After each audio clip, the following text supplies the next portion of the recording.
Reflection on Universal Designs for Learning and Direct Instruction. Universal Designs for Learning, UDL, and Direct Instruction, DI, are two approaches that are adopted in schools to help children with special needs. Both of them are evidence-based strategies that are widely applied by teachers to meet the needs of students with disabilities. The UDL implies flexibility and barrier decrease when it comes to instruction in a classroom. In turn, the DI is focused specifically on instructional processes, including but not limited to modeling, scaffolding, etc. This paper presents a review of the differences between UDL and DI, their principles, and teacher roles, as well as the strengths and weaknesses of these approaches. Child-centeredness and teacher role.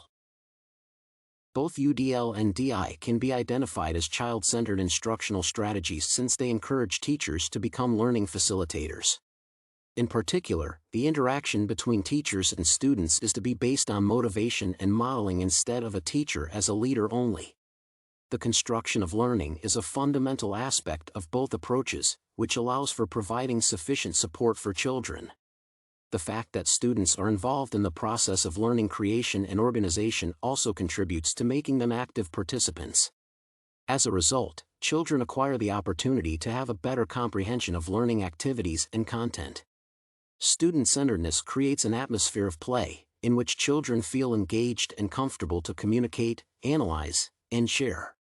Considering that UDL and DI are devoted to establishing the mentioned atmosphere, they can be categorized as child-focused approaches. Active listening, timely feedback, and a high degree of support are integral parts of a teacher's role in delivering UDL and DI. Specifically, for UDL, the role of the teacher also contains the ongoing attention to the needs of students and challenging them accordingly. In comparison, the curriculum of children having DI is less dynamic as the achievement of a single is usually targeted. Since UDL provides varying instructions to all the students in a classroom, their interaction is to be monitored and facilitated by the teacher. In turn, teachers providing explicit instructions are also expected to act as role models, but their leadership is also valued. In DI, teachers' roles can also be defined in the context of organization, control, and expert assessment. Principles of UDL and DI.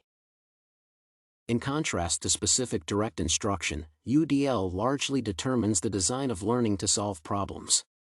Teacher modeling and scaffolding are two strategies that are used by teachers to support the learning process and promote more effective student outcomes. The supports can be gradually removed or reduced to advance students' cognitive and psychomotor learning skills.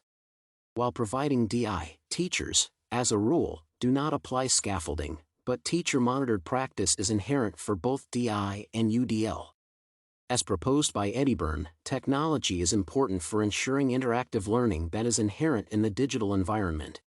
While a great variety of materials is implied during the provision of UDL, this aspect is not emphasized in terms of DI. Motivation and interest in learning are two other issues that are prioritized by UDL. When the curriculum matches the preferences of a student, it is more likely that she or she will be engaged in the process of knowledge development. At the same time, UDL encourages children to practice self-reflection that improves their self-regulation and self-awareness. Although DI also stimulates students' interest because of an individualized approach, it cannot strongly boost their self-regulation.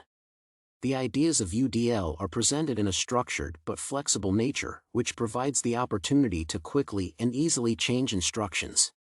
On the contrary, DI is more organized and difficult to adjust, which is especially relevant to the structure of learning activities. The way of presentation impacts children's cognition and perception, either stimulating their imagination, UDL, or making to solve standard tasks, DI. Learning evaluation and methodology complexity. In UDL, learning assessment is designed to stress the value of student diversity. This approach implies evaluating the learning outcomes, but DI mainly assesses the process of learning. The UDL pays attention to the individual needs and interests of students, while DI lacks to take into account curriculum integration and does not fully address the product of learning. According to Edyburn, there is little support for the UDL in the academic literature, which is expected to limit its implementation in practice. Nevertheless, a highly intuitive nature of this approach impacts the decision of teachers to adopt it. Since the principles and policies of the UDL are not yet clear enough, some educators can implement them incorrectly or mistakenly think that they already applied them. In general, it is possible to suggest that the ease of use and appeal to students' interests are the main criteria for the attractiveness of this method of teaching children with special needs. Strengths and weaknesses of UDL and DI. Compared to DI, UDL is a more flexible approach that targets diverse student needs and preferences. Since every student learns in a particular way, it is critical to offer a wide variety of tasks, assessment options, and contextual tools, which are provided by UDL. It includes instructions that can be applied to students with 504 plans and those who are assigned individualized education programs, IEPs. In turn, DI is more limited in terms of instructions as it is focused on students with disabilities only. Along with strengths, UDL has such a weakness as potential confusion by a variety of activities and assessments. For some students, it can be difficult to choose between the options and understand the connected requirements. Also, curriculum barriers can be underestimated for some children, which would potentially create learning problems. The decreased time and need for special arrangements can also be noted as an advantage of UDL, which releases more time for learning activities and assessments. The attractiveness of UDL is related to the ease of its implementation since many educators can adopt it intuitively. Another strong point of both UD and DI refers to their positive impact on cooperation and communication among students, as well as between a teacher and children. As for DI, its strengths involve its proactive design, detailed instructions regarding certain themes and concepts, and specific and achievable objects. In addition, a low level of confusion in students should be noted due to the logical and elaborate organization of learning. However, the weaknesses may include poor creativity as a result of strict instruction organization and insufficient teacher competence. Conclusion. In conclusion, UDL and DI are the two most widespread and promising learning approaches for children with disabilities. While UDL includes a variety of assignments, evaluation tools, and materials, DI is a more structured and less flexible approach. The review of both methods shows that UDL needs to be researched to identify related gaps and biases, and DI should be reconsidered to better meet the needs of students.